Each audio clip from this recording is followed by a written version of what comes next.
Here we are, Bill. Here we are live. We are live. You're like, who are these guys? Well, welcome to CMO Huddles Studio, made possible by our friends at Raystream. We are Bill and Bryan from the Advanced Selling Podcast.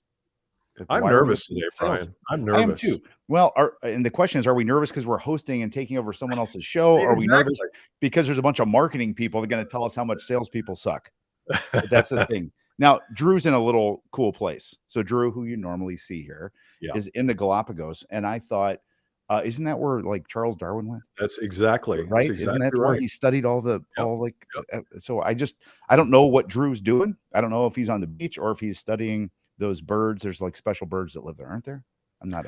There are, but he's probably got his little Wi-Fi antenna listening in to make sure we don't screw this up. He might be, yes. But we're very, very gracious that he asked us to come in and sit in. So hey to everybody, and we're guessing you're here because you're either a marketing person to hear our fabulous guest talk about marketing and the relationship between sales and marketing and sales enablement marketing, or you're a salesperson and you want to hear if Bill and I can hang with the CMOs, which I don't know. Time will tell. I was listening to some past episodes to kind of get a hang of how Drew's really good. Drew and I are really good at this. Yeah. How about that intro? That intro video was awesome. And he was asking questions, and I'm like, oh gosh, I don't think I can ask a question like that. And every time he'd ask a question, the guest would go, oh man, Drew, that's a good question. I'm like, oh, are we going to be able to hang with him? Can we hang? Can we hang? So so we're going to talk about marketing and sales today, how they go together. We got some great guests. We're going to bring them in here in a moment and meet everybody and then rock and roll from there. Good on that. Yeah. So for those of you who don't know who the heck we are, we host a podcast called the Advanced Selling Podcast, and we have for 17 years, 11 million and some downloads, and a lot of people on LinkedIn. And we talk mostly in that podcast about sales, but I've noticed that over the past few years, we're kind of wading into the marketing world because a lot of times the sales team is also responsible for lead generation, marketing, positioning, things like that. So even though we're sales guys, we still wade into that those intrepid waters of marketing sometimes. And I'm really looking forward to this because I learned a lot just listening to some of the past episodes. 100%. And I think all of us need to get focused here on the same problem. We're all in the same business. We're all looking to help customers and improve the results for our own businesses at the same time and pick up a check for that because we're capitalists. That's part of the deal, right? And there's so much angst sometimes between marketing and selling, so much finger pointing. We're going to kind of let that all dissipate today and see like how can we come together, right? That's what this is all about. So let me see. I would also say, just as a little statement up front, for those of you who've listened to our show for a while, we're actually kind of marketing oriented. Would you agree, Bill? Like, I think so. Yeah. As I said, we're kind of wade into that. Yeah. I think we, number one, we see the value of personal branding for salespeople. We talk about that all the time on our show. We do it. You can kind of tell by us and our pod. We've had a podcast for 17 years. We're big into that. And we think it's the best way to take messages out into a marketplace is through branding and marketing and that sort of thing. So we're really excited to be here. It's going to be awesome. So, but like you said, a little nervous, these CMOs are really smart humans. They are. And I was telling my wife, I said, it's kind of like we're stepping into Drew's home here and we're having to run the home. And she says, well, it's a good thing he's not a heart surgeon. We would be lost if he was a heart surgeon. We're trying to come in, but he's a podcast host, so we can we can handle that one. Yeah, it's good. So ready to meet some guests? Yeah, let's bring it. You want to introduce? Let's go. So where's our friend Peter Finter? Peter, what's up? Hey, Peter. Good morning, Bryan. Welcome. Hey, Bill. Good to see you all. Yes. Hey, everyone. Peter, the CMO of CyberGRX. Welcome back. How you doing? Where are you and how are you today? I am in wonderful Silicon Valley, right here in the heart of crashing banks. And all things good. We can get into that in a minute. If we can combine Silicon Valley Bank and Chat GPT, we got ourselves a hot podcast episode right now. That's true. So, great to be with you guys. CyberGRX is actually based out of Denver, Colorado. So I spend my time traversing ski locations. It's pretty awesome. Smart man. Now, you've got some sales experience in your past. So can you talk about your early formative experience in sales and how's that has helped you as you run marketing at CyberGRX. Yeah, absolutely. Yeah. And you're right. I did spend quite a bit of time in sales before I got into marketing. But even before that, I was in engineering. So that's a really wild ride to go through that. But, I got into the sales space because I recognized that this is where all the action is. It's right there in the interface with the customer. It's the engagement with the customer where all the energy is. And frankly, all the excitement is. One of the best things about being in sales for me was just that high experience of closing that deal, of being there in that moment, of seeing the lights go on and wanting to replicate and repeat that across a broader scale is one of the reasons why I got into marketing in the first place. But I think one of the things that really struck me about the world of sales is just how much rests on the shoulders of that one person, that seller. The responsibility that they have, the pressure that's on their shoulders is so enormous. They simply cannot be successful on their own, and nor should we ask them to be.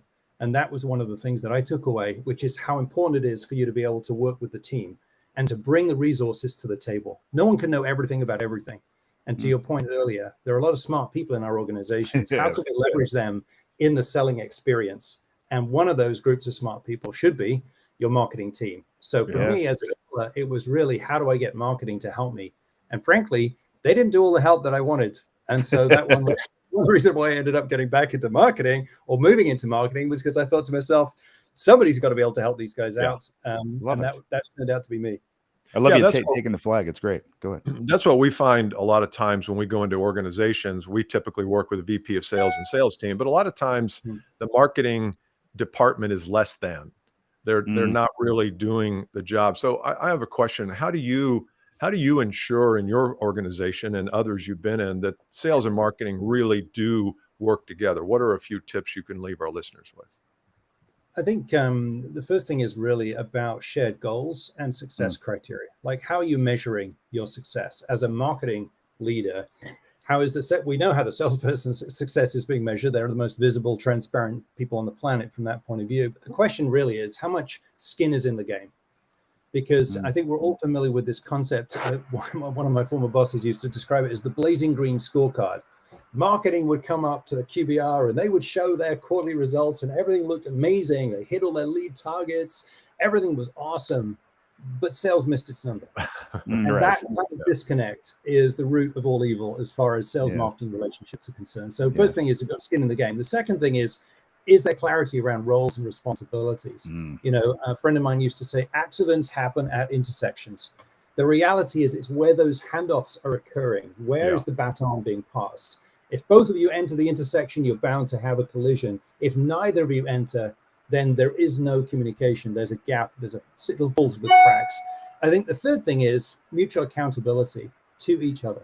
What are we holding each other accountable to? And are we willing to be vulnerable with one another? That to me is the best relationships I've ever had from a marketing sales point of view, is where there's a willingness to acknowledge failure and weakness and address that together. If you can own it together and say, okay, we have a problem with messaging, we have an issue with pricing and packaging, or we aren't getting those events to deliver those results, or our lead quality is suffering, we have too many fake leads getting into the mix. If you're willing to acknowledge those things before one another, that's a huge sign that you actually have a working relationship that can go well. And the last thing I would just say is regular communication and cadence of meetings. Make it a regular thing. If you are waiting for your partner to call you and you don't call them, guess what? That's not a working relationship. So those are a few thoughts based on my experience. Brilliant. We love doing the podcast because we always learn stuff. I've never heard that accidents happen at intersections. That's exactly right. It's unbelievable. I'm like, I've never ever heard that. So that's stolen. Thank you, Peter. And I'd love for you to say baton over and over and over, because it's so beautiful when you say baton instead of my American version. So that's just fantastic. So let me ask you this, because I came from Procter & Gamble, big marketing driven company, and I was in sales in P&G. Now we felt, to Bill's point, at P&G as a salesperson, I felt lower than marketing. Marketing really ran the brands and Tide and Crest and that sort of thing. We were just sort of like catching everything, that sort of thing. And the rub we always had, and I want your comments on this, was marketing is never set in our shoes. They don't get what's really going on. I feel like you do. That's why you're here and why we're talking. Could you give the CMO audience and the sales audience some advice or some insight into that you don't understand me vibe, that feeling? How do we break those barriers down? It's a great question, and it's not an easy thing to answer because, as you know, if you've not walked in the shoes, you really don't know, and maybe you will never will. But you can get close to it. And I think one of the things that salespeople can do to really help marketers is to bring marketers into their experience. It's like, come along on that call, listen in, or even just review call recordings. You know, many marketers now are running BDR teams, and maybe that's for the first time in their careers.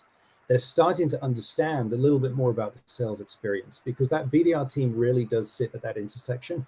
It should be 100% part of sales and 100% part of marketing to be effective. It's a special place. But whether that exists or not in your marketing world, get your sellers to engage you directly in the customer experience, not just to the happy customers. Get them in front of the tough ones, the ones that are really putting the screws onto the sales guys, and live that world. And the more that you can take that on, the more empathy you're going to have, and the more likely you are to be able to respond to the asks that come from your sales team. That's brilliant. Love that. I love the intersection thing. Back to that real quickly, because there's that marketing sales intersection where if the salesperson shows up with a message totally different than what the marketing message was, then we're out of sync, we're out of congruence.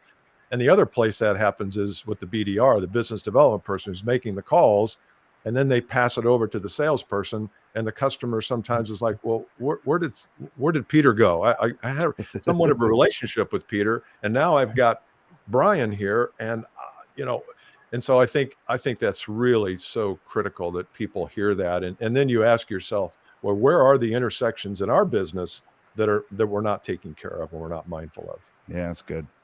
So last thing, Peter, what is working? We've talked a little bit like, okay, what do you do when it's broken, it's fixed? So tell us, please, at CyberGRX, what is working in the relationship between marketing and sales? I think I'll go back to what I said was important in the relationship. I think the fact that we have a shared vision, we have a shared strategy, and we are problem solving together, I think is huge. And that really is a team sport. And we are a high growth company. We've added a lot of people into our sales team, a lot of new leaders. So we're constantly having to recreate and continue that kind of spirit, but introduce other people into it. That's not that easy to do. But essentially, if you can build partnerships at every level, and I really can see that happening at rep to field marketing, at sales leader to head of demand generation, CRO, CMO, if you can get those layers all synced up, that is enormous. And I would just go back to my BDR team for a second. Really effective, 100% in sales, 100% in marketing. Those are some really great things. And as a result, we've got a lot of confidence both ways in the team that we're standing shoulder to shoulder, that we're both responsible for the outcomes, and we take the pain together, but we also celebrate the victories together. It's one team. It's one team. Same thing. That's what we said. Yeah, everyone's after the same thing in the end, aren't we? Yeah. Brilliant, Peter. Yeah. Awesome, Okay. Peter. We're going to let you in a little bit. We'll let you go to the green room. There's some M&Ms in there and some wine. You're going to love the snacks. We did read your writer, Peter. So we do have the titanium straws, and the blue and gray M&Ms have been sorted. Appreciate it, guys. So let's bring on Sara Larsen. Sara is our second guest. There she is. Hello. Hi, gentlemen. Hi, Sara. How you doing today? How are you? Glad to have you here. Same question. Where are you? How are you? I believe salespeople are people too. So it's okay that you're my friend. It's okay. Thank you. Thank you. I'm good. I'm gonna leave. We love her. We love Thank Sara. you. You're the best. Thank you, Sara. I'm in Boston today. Austin today or every day or all days? Boston, not Austin. Boston. No, yeah, Boston. Do you live in Boston? Are you from there? I do. Yeah. Born and raised. Sitting in Lexington today, just outside of Boston. Oh, beautiful. Cool. Love Boston. Well, we just talked to Peter Finter a little bit, so we'll ask you some of those same questions. What kind of background did you have in sales before you launched your marketing career, or did you have one? Because that's kind of our line of questioning here, is how sales and marketing coexist and get along and get the goals accomplished. So tell us a little bit about your. I don't think I've ever been smart enough to be in sales. So I've tried. I had my early sales career with multi-channel distribution of Girl Scout cookies. So there was that. Yes. But probably one of my more formative experiences on the sales side was earlier in my career in setting up online commerce and helping. I was at IBM at the time and helping IBM set up their first online commerce program and taking, traditional selling models and products and solutions and services and getting them into an online store. And that probably fed a lot of my interest in just understanding, how do people buy? What are different buying behaviors. And as you know, in e-commerce, it's marketing and sales and CX all sort of smashed together into one space. So got a lot of taste of several domains in that role, and then moved more into the marketing side. So when I introduced you, I neglected to say who the heck you are. So let me go back.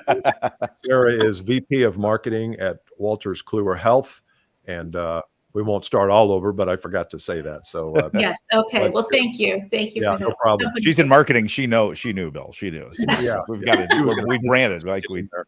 It's part of the branding. So So what about one the? question- Yeah, go ahead, Bill. Go ahead, Bryan. I was going to ask about because we talked earlier about the relationship between sales and marketing. You probably heard that when you were in the green room eating the blue and silver M&Ms, as I know you were. Talk about it at Wolters. How's the relationship? What's it like? What's working? Talk about that a little Yeah, bit. it's interesting because I support 3 different sales teams, and they all have 3 different needs. It's like, I don't want to call them 3 different children with different needs, but you could imply that. And I think you have to have a foundational alignment, right? You have to have foundational alignment at the business layer. Peter talked about that around aligned to pipeline, aligned to the revenue stream, but then you have to go a little deeper on what are the actual needs at that point in time for that sales organization. I mean, I have one organization that's totally focused on new business in not as mature markets, another organization, highly mature market, big renewal business, a lot of focus on renewal and upsell, right? So we could be aligning on a pipeline number for those 2 organizations, but they have very different needs, from marketing. A third organization is going through work to get very segmented, hyper segmented, and much more targeted. A lot of marketing needs there around targeted campaigns, new data, new messaging, et cetera. So, you can align on the numbers, but you have to align on what's behind the numbers too.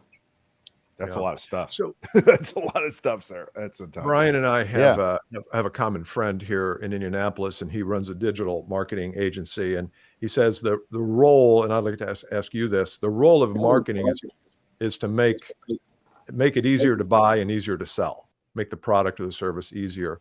What is the role of marketing at your company? Just a kind of a 30,000-foot view.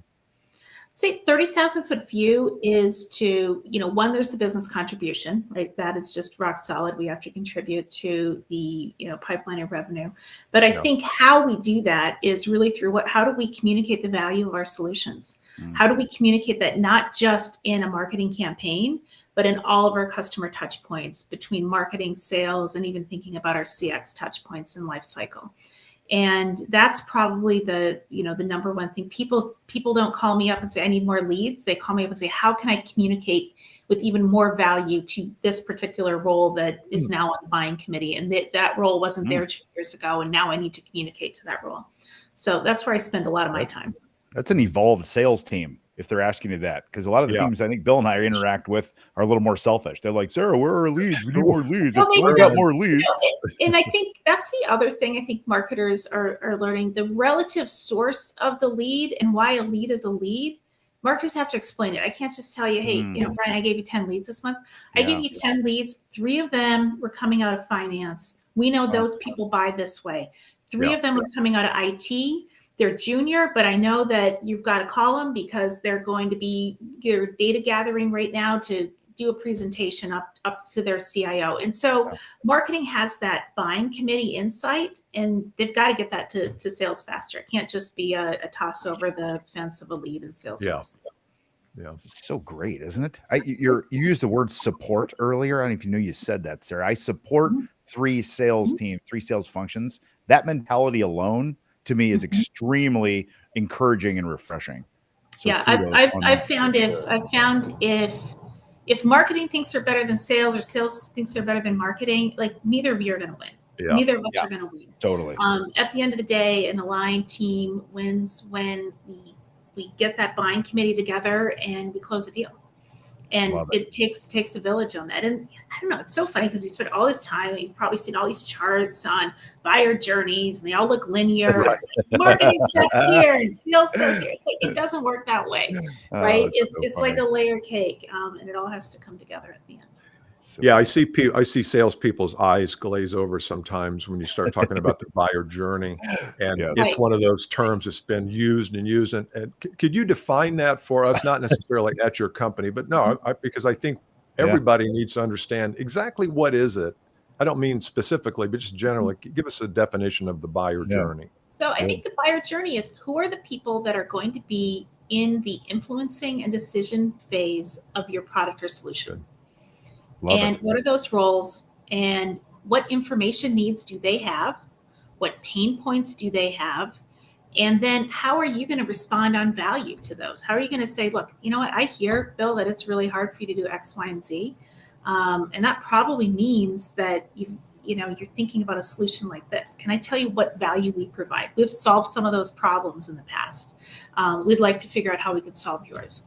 That's the buyer journey. And you can look at all kinds of ways to bring that conversation to market, emails and events and all kinds of tactics. But at the end of the day, you have to have that value message that speaks specifically to the pain point of someone on your buying committee. Yes, it's brilliant. Bravo. Okay, we're going to come see you here in a little bit. You get to go back to the green room, right? Back to those M&Ms. A little bit. Exactly. Yeah. Sure. If Peter hasn't eaten them all, he probably has consumed them all. But anyway, you let us know if they're not there. Oh, that's so great. I love it. Drew's going to come back and go, what did you guys do with the M&Ms? Now I've got all my guests are asking me for these special things. Well, I was thinking, you and I love music, and I thought, well, maybe we could play some music, as we start. And then I thought, no, he'd probably get in trouble from some licensing thing. Right. You get the whole thing crashed. We get Drew sued. Exactly. Thanks, okay, Bryan. Thanks, Bill. Next guest, Bill. Want to bring in our next guest? Yeah. Next guest, and I'll do a better job this time, Bryan, I promise. Next guest is Carvajal. He is CMO of Q2, and he is on the screen. And we had a chance to talk to Peter just a little bit before we went live. Carlos, welcome. What's up? Hey, Bill. Hey, Bryan. Good to speak with you again. Exactly right. Like 15 minutes. Where are you and how are you? I know the answer, but I want you to tell our audience. Where are you and how are you? I am in Austin, Texas, and I'm doing awesome. It's a good time to be in Austin right now. Awesome. Different than July, August when it's like 110 degrees. Yes. Right now it's all good. So as everybody's moving to Austin, aren't they? I mean, it's either Nashville, Austin, Miami Beach. Isn't Austin like huge influx of population now? Yeah, Austin's horrible. Like they should stop. Yeah, exactly. Terrible here. Absolutely terrible. I just want to know where a lot of people moving in for sure. It's funny. Okay, so we're talking sales stuff today, Carlos. Yep. So I want you, if you can, just go back in your own career. Usually, not always, usually some marketers have had some sales experience. Can you go and recall any sales experience in the past and what you learned from it and how you use that now in your role as a CMO? Yeah, just briefly. So I've worked with sales a lot in different roles. So did a little bit of development, spent a lot of my career in product, right? So with product teams up with salespeople a lot, especially when you're just how you deal with clients, prospects, et cetera. Then shifted into marketing. But I did have a brief stint in inside sales, right? And part of it was we actually wanted to pilot and see if we could sell a certain solution, which was fairly complex, and do it entirely over the phone. And so basically went through that for about 6 to 9 months, but then the company ended up getting acquired and that experiment pretty much ended at the point of acquisition. Yeah. But did learn some interesting things along the way. It's kind of funny, a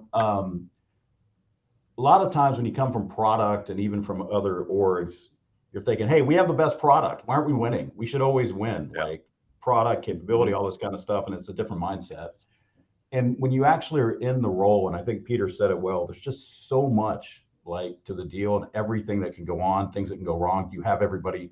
Do you have the buying committee involved? Are you talking to the right people? There's change. There's organizational change that comes in that can mess up a decision. So there's just a lot of learning that you really appreciate once you're actually in the role, things that influence deals. But one takeaway that I had that really hit me is when you're going through a deal, let's say a process for 4 to 6 months, and you're going through a bunch of calls and you got to stop and think, these prospects are talking to you and they're probably talking to 4 or 5 other vendors and they're hearing a lot over that 4 to 6 months. So at the end of the process, I'm talking to these accounts And I'm thinking, man, they have so much in their head, so much they've captured, so much written down. How do we really succinctly put together why us, right? Yeah. And that helping with a proposal and late stage, content, things like that. I hadn't really thought about that normally in marketing, because you're thinking in many cases higher up the funnel, right? Back to Bill's point, like leads, where are my leads? I need messaging, I need sales decks, I need this, I need that. And that was one takeaway. I was like, we got to look down the funnel, to Sara's point, as far as the entire buying journey, because a lot of times it boils down to that last decision when they're sitting in a meeting room having that debate, right? And how do you actually plant something at that point in time that actually puts the decision in your favor? So that was one takeaway. That's brilliant. And that, to me, like these days, now more than ever, because of the mass ability to get information at our fingertips, people are bombarded and they need ways to sort it out, don't they? At the end, especially, because they're hearing all these messages. I've never thought about that way too, because we kind of plant marketing people up front, don't we? And it's really great to hear that.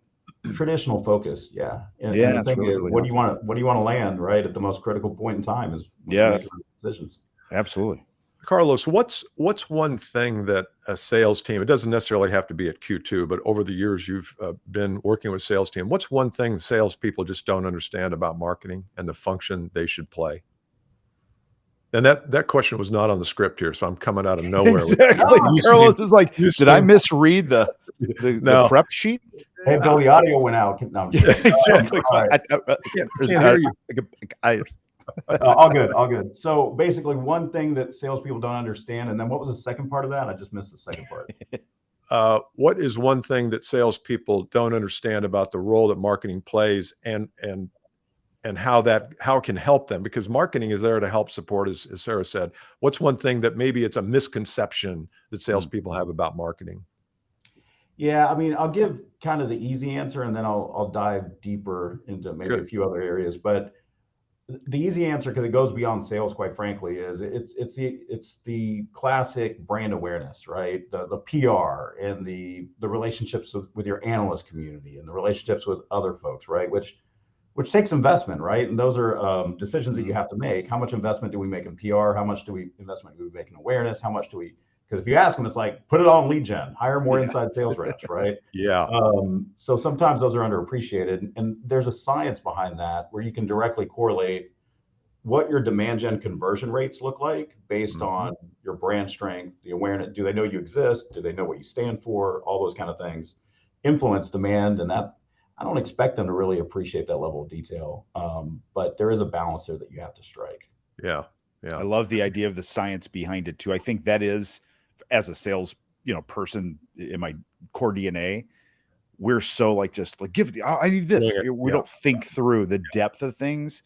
I use the pharmaceutical world as an example here, because there's part of me that goes, and my sister-in-law is a high-performing pharmaceutical rep, and she basically delivers Chick-fil-A to doctors' offices for a living. And I'm thinking, surely to God, this can't be worth it.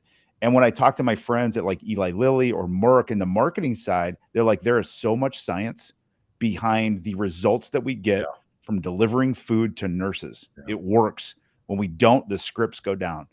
So I think that's really good, Carlos. And I would agree with you on that. That's a great point. And that was the other part, is just, there's also a lot of things around the programmatic side of marketing, the machinery behind marketing.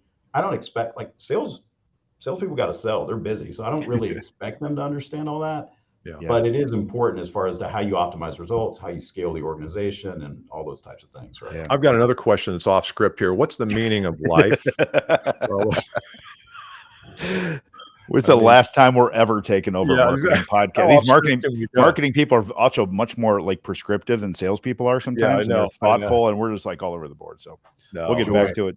So tell us, what is working? What's working at Q2 right now? But the relationship between marketing and sales, what's working? Yeah, I think the key there, what's working, and it's a journey, right, is the relationship itself, right? And then that leads to everything else. So what I mean by that is, coming in, right, I joined Q2 about 2 years ago, and very successful sales organization, like actually, hitting their numbers, doing really well without a lot of support from marketing, from a demand generation perspective, right? So that means change is hard in that situation, because like, it's working, like we're doing things is great, right? So what I need are, nice looking PowerPoints. I need these things, et cetera, right? It can't fault them, right? So if it works, so establishing trust through the relationship building, and then everything that Peter and Sara mentioned, as far as you go through that journey and basically saying, what are the priorities, getting alignment on the priorities, reviewing results. And I couldn't agree more on some of the comments earlier that you can't just come in and start talking about, look at all these leads that we're generating. At the end of the day, it's about pipeline and bookings and pipeline and bookings and pipeline and bookings, and speak their language first. And then everything else is more of a means to an end around those two things. And just building that kind of relationship and trust along the way. So with that, what we've done is we make sure that we have pretty close to alignment. There's always some flex in there with the sales leadership team. And we go through plan reviews every quarter, and that could be from campaigns, field, and all these different things. So we make sure that we align on what we're doing from a planning perspective. One of the things that the sales team did that was really helpful from a sales enablement perspective is they built out a sales center of excellence team, which didn't exist 2 years ago. And they partner with marketing on enablement. And it is so important to have somebody that's in the sales organization that has those relationships as well, because they can lean into the organization and help a lot, right? So we partner, and the primary partner there is more around product marketing, especially around content, messaging, all those kind of things that factor in with sales enablement. And then the next level down is, okay, it's great that we're aligned on priorities. It's great that we're aligned on the goals. It's great that we have a way to work with a sales center of excellence. But if you're not aligned day to day with the individual sales reps, like forget about management, right? It's feet on the street. And that's where the field marketers come in, right? The field marketers are the ones that are really tightly looped in from a communication perspective and collaboration perspective, feedback cycles, all that kind of stuff. So just making sure we have all the different layers covered is really important. And that last loop is huge. Like just having that really tight connection with the reps, the individual reps, and the field marketers play a key role there.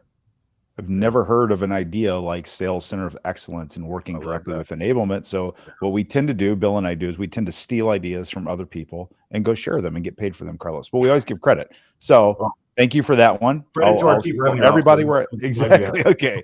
But really, it's great. But that's a really, really smart thing to do. I love that, to maintain alignment. So, Carlos, we're going to send you to the green room. I want you to work on that question that I asked, the secret to life. And when we come back, we will be at a movie. It's like a Monty Python movie or something, right? It is a Monty Python movie, actually, isn't it? The history of life.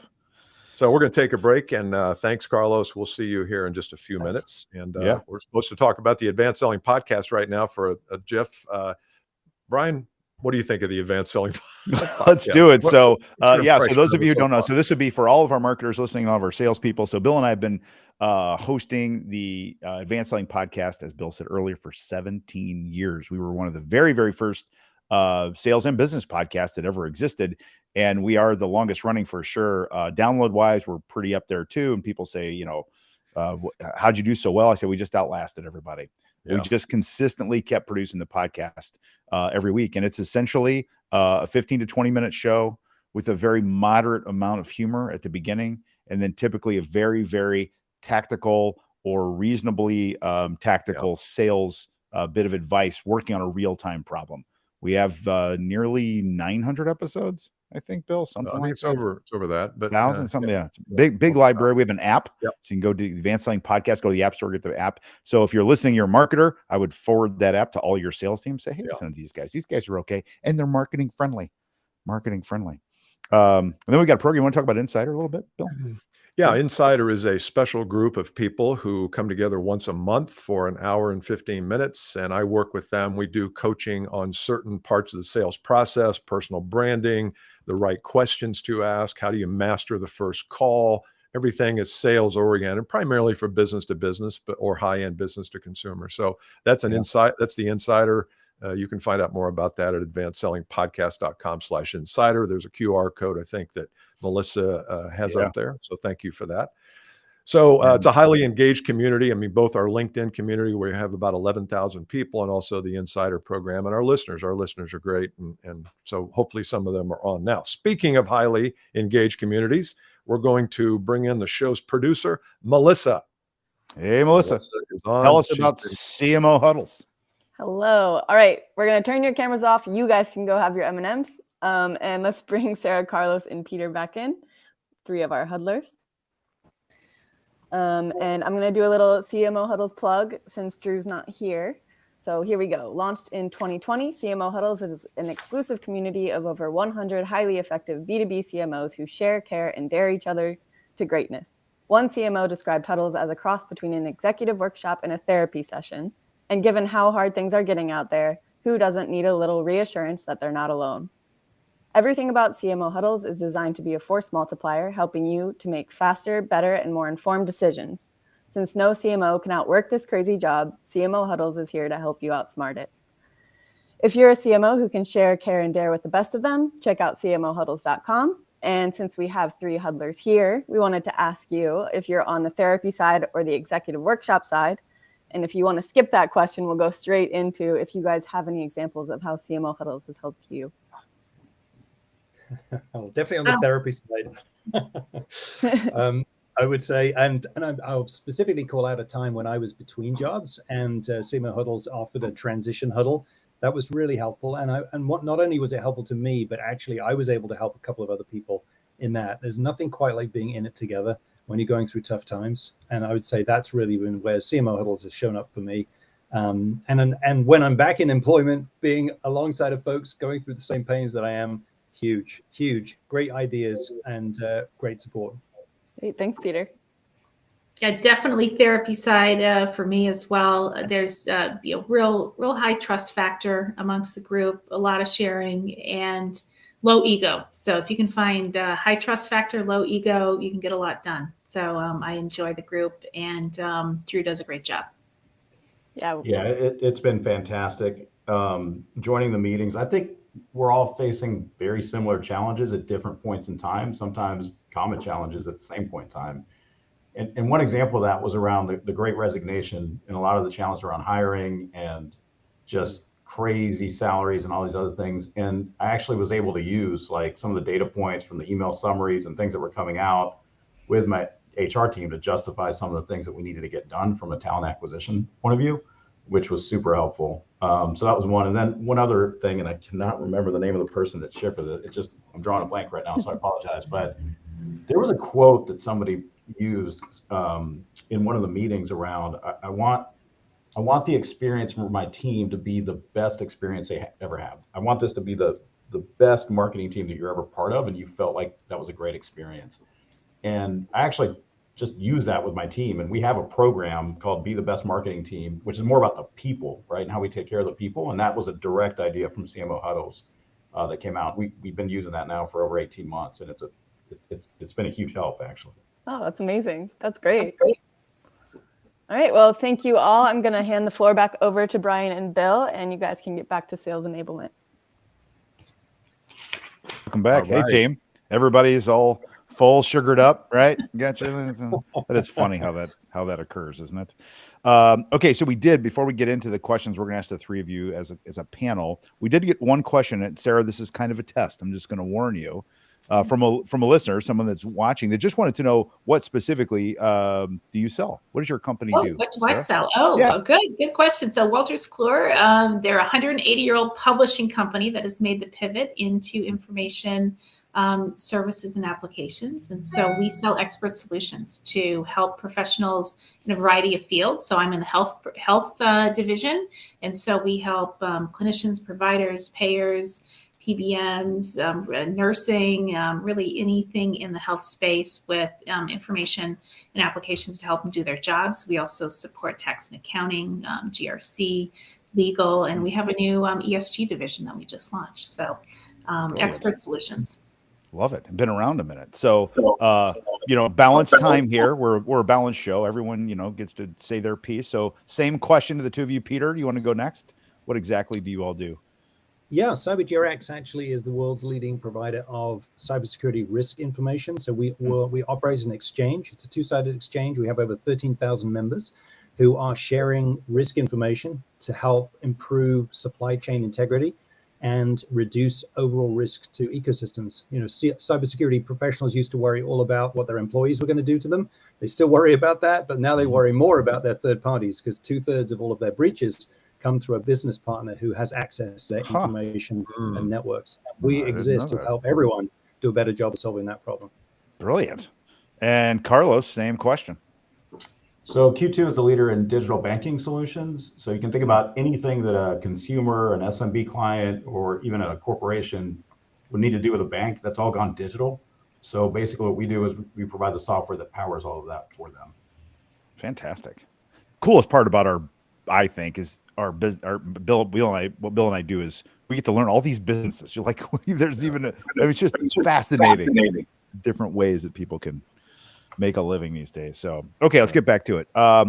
Marketing and sales. The lines are getting blurred. One of you mentioned, I think maybe someone mentioned the idea of like BDR, SDR roles are now under marketing. There's this big debate. There's a CMO in Indianapolis. His name is Kyle Lacey. A lot of CMOs know Kyle. So I happen to be friends with Kyle. Kyle said, Bryan, I want you to come talk to me. This was 5-6 years ago. He's like, I'm thinking about taking SDR, BDR into marketing. What do you think? He just wanted some outside perspective. What do you all think? Is this a good thing or a bad thing that the lines are getting blurred between selling and marketing? Good or bad? Let's start with Carlos.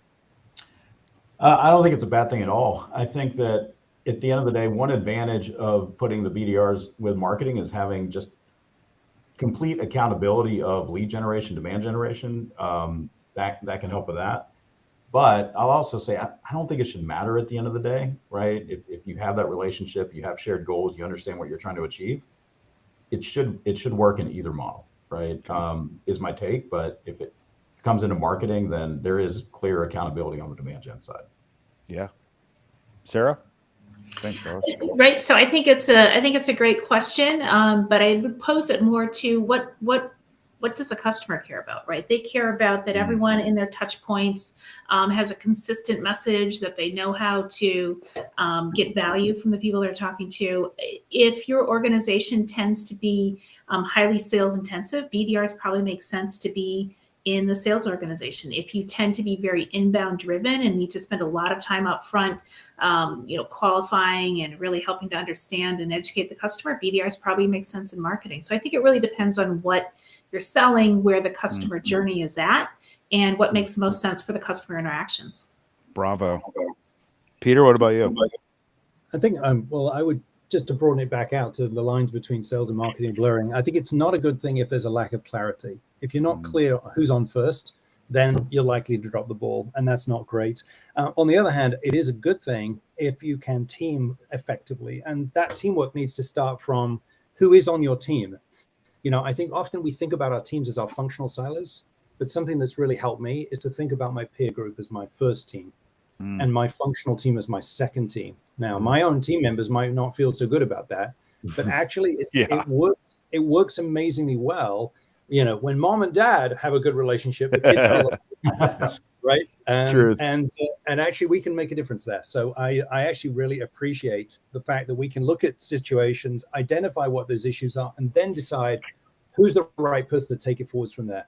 That's a shared experience that we can deliver, for our teams. And I think everybody gets along better when that happens. That's brilliant. We've had some really good comments. So if you have a comment, make sure you make it, and I'll read a couple of these. Rosemary says, when I ran field marketing, a few jobs back, the inside sales, which would now be termed SDRs, reported directly to me, really helped to crystallize the campaigns that drive results. So kind of echoing a little bit of what you guys said. Yes. I've got a question on content. Sales requests content, and however you define content, the marketing person or the marketing department is usually responsible for coming up with it. And then they don't use it. And so the question becomes, I know that's not universal. Yeah, it is. But how do you look at content when it comes through a request from the sales team? Tell me a little bit about the role content plays in your relationship with sales. Peter. Yeah, I would say that, first of all, content is an increasingly important part of what marketing is about. It's probably always been that way, but now we've actually got a discipline around it. It's started to raise its head a little bit more. But I think the way I think about content development is there's a difference between explicit needs and implicit needs. When a salesperson comes to you, they're telling you something that they see a need for. That's an explicit need. If you're a good marketer, you're going to understand something about the implicit need. So when you say to me, I need this, is that because what you're hearing from your customer is X, or you see a gap? in the process, or we're not able to explain something well, and you're looking for some help. So I would say to marketers, do the work. Understand your buyer, understand the personas in your ICP, understand the use cases, and build messaging and content that aligns with the jobs to be done. Because ultimately, we're trying to help customers do things better. We often have to reframe their thinking, and then we have to show them why our solution matches the needs. If you can build that foundation, you're going to have a much more fruitful conversation with your sellers about what's going on. The second thing is listen to what they hear. So go and do those joint calls, review those call recordings. If you have your BDR team, find out what happens in real life, not just in your head. Marketers love to live in their heads. Get them into the real world. It definitely helps improve the content they deliver. That's awesome. Sara or Carlos, would you like to weigh in on this question? Sure. I have this belief that in marketing, content is our product. The outcome is going to be pipeline and, revenue, but we create content. That is really what marketers do. And you have to think of content creation like you would creating a product. So if someone's coming to you and asking you for a product, and 50 to 60% of the time when you give it to them and they're not using it, you have to look at what are the why is there not a product market fit here for your product.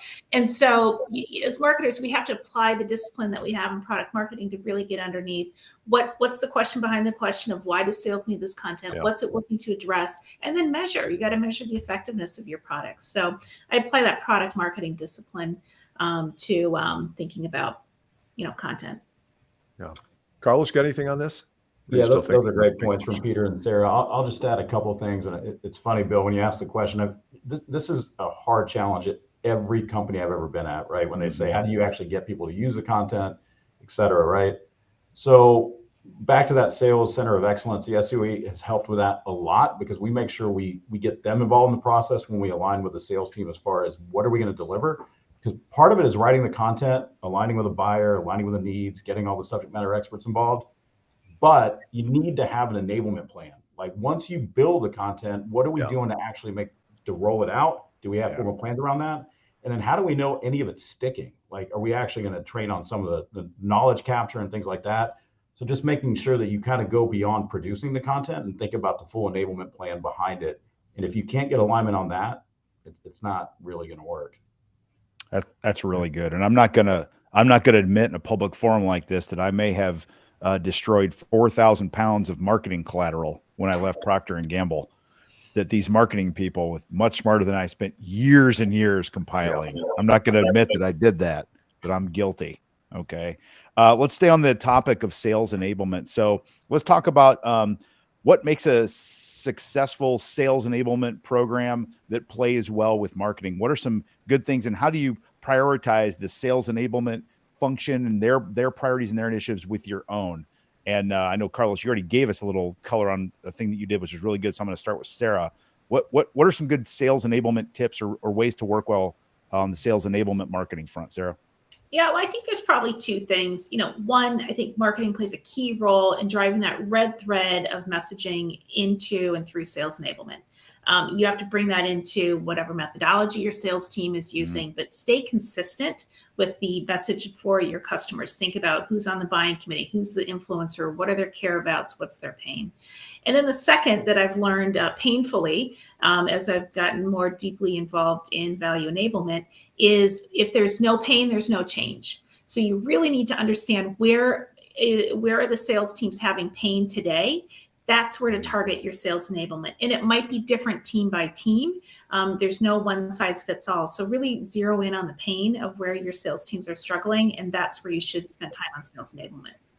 That's great. What a great perspective. You're treating your sales team like your customer. I just love that. Yeah. Peter, what's your take on this one? A good sales enablement program. Yeah, from my perspective, I would say that marketing is always storytelling, right? Our job as storytellers is to tell the story of our brand and to engage our prospects appropriately through marketing channels. The alignment of that message and the way we tell our story to the way that salespeople tell that same story face-to-face in front of their prospect, digitally or in person these days, that is a critical opportunity, I think, for sales and marketing to partner together to deliver that. So whether that's your first meeting pitch deck, which is never actually used, but the story that it tells is what matters, and what you want the salesperson to remember are the customer success stories and the key nuggets. Whether it's that or it's a new hire boot camp and actually the role play that goes on in that. Yeah, how much can you bring it to life and make that work, and have marketing deeply involved in that. And then I would just go back to my point about personas and market segmentation. Every time that you decide to look at your market differently, ensure that you have sales in the core team, right at the very beginning, because ultimately the most important thing about enablement is adoption. We can create all the best things in the world, and if nobody cares to use it, it's a waste of our time. So start with the end in mind. If you want it adopted, have sales involved from the get-go. I really like that idea. I've got a client who I'm working with. I just started working with about a month ago, and one of my assignments was we need to get better at the story of how the company began. What kind of resilience had to occur for the company to be prosperous today.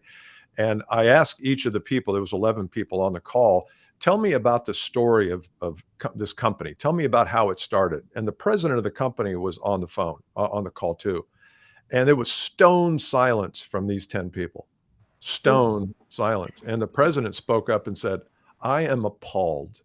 I am appalled that you do not know how this company started and what travail, what we've been through to get to this point. And I'm also appalled at why you can't tell that story. Because if you can't tell that story, how's a customer really going to see themselves in that story if you're not telling it? Mm-hmm. And I thought that was, so when you said story, we hear a lot about story. Everybody's talking about story. But I'm not sure how good the sales team is at telling the stories of our companies, and I'm not sure how good the marketing teams generally are in infusing them with what that story is. So I really like that, Peter. Bravo.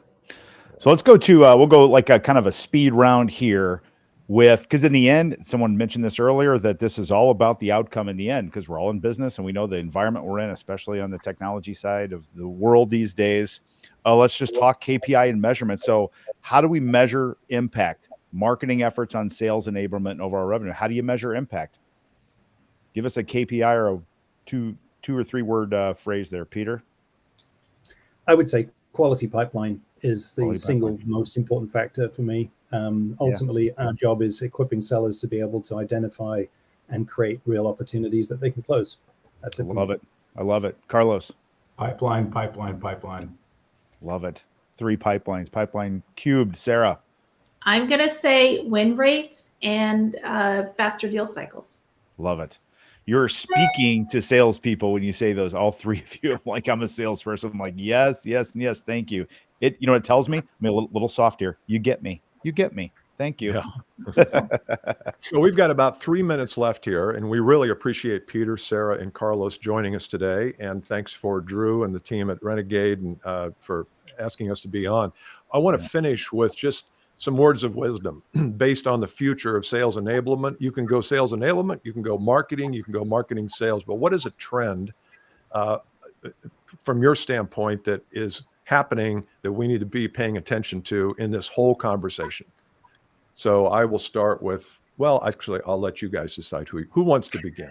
Who's got the courage to step up and say, I'll jump in. I think words of wisdom. Right. I think CMOs are going to be called on more and more to drive value enablement. I say value enablement because it's about the communication of value across the life cycle of a deal. And so very practically, I would say if you're in the marketing leadership roles, learn sales methodologies, understand how sales is selling today, and figure out how can you bring more value and value messaging into those methodologies and approaches. That's awesome. Love it. Peter, Carlos? I'll go next. I'll say generative AI. I told you ChatGPT should be part of the podcast. I think it is going to transform the world as sales and marketing people, because we talk about smart people. Well, now we have smart machines. They're not that smart yet, but they're getting smarter every day. And the reality is they can transform our world, and we better figure out how to do it and where to apply it. What does that really mean for us? I recommend starting with your messaging and your email marketing. Give it a chance, and you'll be amazed at how apparently smart it appears to be. So how do we take advantage of that? I would also say competitive intelligence is another area where we can leverage technology like AI much more effectively, but it needs to be consumable for your reps. If you're going to overwhelm them with new sources of data, it's going to be unused. So let's be thoughtful about it. But that's something we all got to get our arms around. Awesome. Carlos, finish it off here for us. Yeah, I was going to mention something similar, but I think part of the challenge with adoption and just usage of things is just making it easy. Like, how do you make it easy to find what somebody's looking for? And that is a big challenge. And that's where I think AI and other technology can come into play. Peter mentioned ChatGPT, because I think the easier you can make it for somebody to find, I need a piece of content that's going to help me with this type of deal against this competitor, et cetera, right? And we're actually experimenting with that now, where we're actually putting that into our systems where people can just type in a phrase and then it comes up with recommendations on the things that would be most helpful. And that has been a big hit. Awesome. That's good. I'll say one thing, you take us out, Bill. I just want to say thank you first to all of you. And just know this, we respect what you do more than we ever say. I promise you, the salespeople love you and respect you. They just don't know how to express it sometimes. So thank you so much. They're all Thank bottled you. up. They can't share Seriously. feelings. They're all bottled up inside. Take us home, Well, Bill. thank you to Sara, Carlos, Peter, and thanks for the audience too. We love you guys. And if you want to check out the Advanced Selling Podcast, we'd love to have you there. Drew will be finishing his vacation. He's probably on his way back right now after hearing us. He'll be back from the Galapagos in 2 weeks for a show all about go-to-market strategies. Guests will be Bryan Law, Amanda Malco, and Sangram Vaire. And I'm sure I mispronounced his name, but we thank you all for listening and watching. And thanks to our guests. And we welcome Drew back when he gets back. Thank you all. Thanks, everybody. Thank you. Thank you.